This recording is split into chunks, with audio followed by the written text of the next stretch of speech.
आज आपण सोयाबीन पेरल्यानंतर आज संध्याकाळी म्हणजे साधारण 4 वाजता आपण सोयाबीन पेरलेलं आहे आणि पेरल्यानंतर आता आपल्याला तणनाशक मारायचं आहे, कारण आता मजूर वर्ग वगैरे काही फवारणीसाठी माणसं भेटून झाली आणि गवत वेगवेगळं निघते.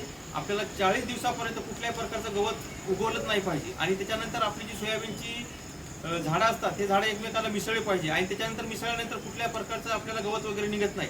तर आता सर्वात महत्त्वाचं काय करायचं तर हे बघायचं आपल्याला स्ट्रॉंग आर्म नावाचे एक तणनाशक आहे.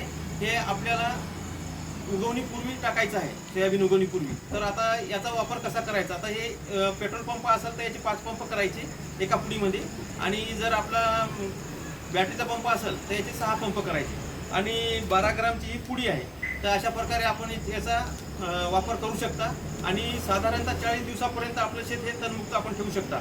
तर आता बऱ्याच शेतकऱ्यांना आता पुढे चालून मजुरींचे भाव जे असतात ते वाढलेले असतात आणि हे भाव आपल्याला मग परवडण्याचे होतात. कारण कसं एकदा सर्वांची गर्दी होती, निंदन करायला म्हणजे ज्याला आपण खुरपणी करायला मजूर भेटत नाही, कोळपणी करायला बैल नाहीत. तर आता याचा जर उपयोग आपण केला या तणनाशकाचा तर आपल्याला सर्वात चांगले फायदे आपले याच्यापासून मिळतात.